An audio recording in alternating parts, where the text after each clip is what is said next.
Hello दोस्तों, स्वागत है आप सभी का everything is stock market channel पर। आज हम बात करने वाले हैं विष्णु प्रकाश आर पोंगलिया का जो आईपीओ है वो कौन सी साइट पे लिस्ट होगा और उसकी जीएमपी वगैरह क्या चल रही है और कितना गुना ये सब्सक्राइब हुआ है और लॉन्ग टर्म के लिए हमको रखना चाहिए या शॉर्ट टर्म में सेल कर देना चाहिए। सारी चीज़ें इस वीडियो में हम देखने वाले हैं, तो आप लास्ट तक बने रहिए।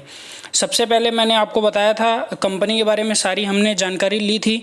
अगर वो वाली वीडियो आपने नहीं देखी है तो उसमें आप जाकर जानकारी देख सकते हैं, कंपनी क्या काम करती है और इसका रेवेन्यू वगैरह क्या है, फंडामेंटल वगैरह क्या है, सारे उस वीडियो में हमने जानकारी ली थी। उसके बाद ही हमने आईपीओ में अप्लाई किया था। 1986 की कंपनी है और ये गवर्नमेंट और नॉन गवर्नमेंट सब के लिए 9 स्टेट और 1 यूनियन टेरिटरी में प्रोजेक्ट्स के काम करती है, जैसे वाटर प्रोजेक्ट, रेल प्रोजेक्ट, सिंचाई प्रोजेक्ट, कंस्ट्रक्शन और डिज़ाइनिंग का काम करती है इंफ्रास्ट्रक्चर में, जिनमें वाटर सप्लाई प्रोजेक्ट इनका मेन है और सबसे ज़्यादा रेवेन्यू भी इनका वहीं से आता है। ये इंडिया के 9 राज्यों में और 1 यूनियन टेरिटरी में काम करती है। मैंने आपको ये सब जानकारी पहले बताई थी। इनके जो क्लाइंट्स हैं वो भी बहुत अच्छे क्लाइंट्स हैं, जैसे PWD डिपार्टमेंट और इसके बाद national highway and infrastructure development. इनके बाद बहुत सारे इनके जैसे DFC कॉरिडोर जो अभी बन रहा है रेलवे का, वो भी इनके क्लाइंट है और प्राइवेट भी इनके कस्टमर बहुत सारे हैं। इनकी ऑर्डर बुक वैल्यू भी बहुत पड़ी हुई है, जैसे 3700 करोड़ रुपए का इनके पास अभी ऑर्डर पेंडिंग में पड़ा हुआ है। 24 तारीख को ये आईपीओ आया था, 28 तारीख इसकी लास्ट डेट रखी गई थी। तो 24 और 28 के बीच में आईपीओ बहुत सब्सक्राइब हुआ है, बम्पर सब्सक्रिप्शन इसको मिला है। आगे हम देखेंगे सारी चीज़ें। तो रिटेल वालों के लिए इसमें 35% का जो है पोर्शन रिजर्व रखा गया था, यहाँ पर आप देख सकते हैं, तो मिलने के थोड़े चांस बढ़ जाते हैं। लेकिन 50% का रिजर्व पोर्शन होता तो और मिलने के चांस बढ़ जाते। किसी किसी आईपीओ में 10 से 15% रहता है, किसी में 35 और किसी में 50% रहता है। तो उसी प्रकार से मिलने के चांस कम या ज़्यादा होते रहते हैं। बम्पर सब्सक्रिप्शन हुआ था, 19,000 करोड़ रुपए इस आईपीओ में लगे हैं, 19,000 करोड़ रुपए, जिसमें से 87 गुना ये आईपीओ सब्सक्राइब हुआ है।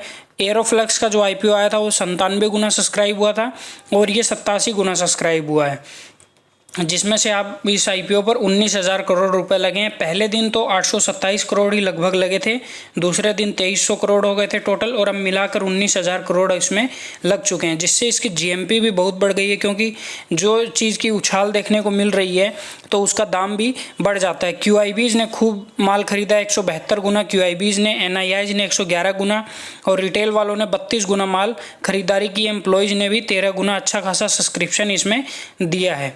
तो अब इसकी जीएमपी की अगर हम बात करें, इस प्रकार अगर ये एप्लीकेशन वाइज अगर इतना सब्सक्राइब हुआ है तो यहाँ पर मिलने के चांस कितने हैं? तो यहाँ पर मिलने के चांस जो हैं 3% के हैं दोस्तों। 3% का मतलब है कि 100 में से केवल 3 लोग को लगभग ये आईपीओ मिलने वाला है। तो केवल लक्की लोग जो जिनका चांस होगा 100 में से 3, उन्हीं को ये आईपीओ अलॉट होगा। अब इसका जो लेटेस्ट जीएमपी है वो 150 शेयर का अलॉट है। इसकी जो जीएमपी है पहले 44 चल रही थी, उसके बाद धीरे धीरे इसकी जीएमपी 54 हो गई थी। बाद में इसकी जीएमपी जब मैंने वीडियो बनाई थी तो 50 के लगभग आ गई थी और अब इसकी जीएमपी सीधे डायरेक्ट जंप कर गई है 60 रुपये पे, क्योंकि सब्सक्रिप्शन इतना गुना हुआ है। तो सब्सक्रिप्शन को देखते हुए जीएमपी भी काफ़ी इसकी बढ़ गई है। अगर 60 रुपये की जीएमपी पे लिस्ट होता है तो एक लॉट पर हमको 9,000 रुपये तक का बेनिफिट हो सकता है। यहाँ पर हम मिनिमम साइड में पकड़ के चलते हैं 7 से 8,000 रुपये का हमको बेनिफिट होता है और अपर साइड में 10,000 रुपये तक बनते हैं। तो यहाँ पर अब लॉन्ग टर्म और शॉर्ट टर्म वालों को क्या करना चाहिए? तो जो लॉन्ग टर्म के रखने के लिए जिन्होंने अप्लाई किया था, कंपनी काफ़ी अच्छी है, कंपनी की ऑर्डर बुक वैल्यू भी अच्छी है। L&T जैसी कंपनियाँ, उनके जैसी ये कंपनी काम कर रही है और इनके क्लाइंट भी हैं वो गवर्नमेंट ही हैं ज़्यादातर। तो यहाँ पर जिन्होंने भी लॉन्ग टर्म के लिए विचार किया था वो लॉन्ग टर्म रख सकते हैं और थोड़ा थोड़ा प्रॉफिट भी बुक कर सकते हैं।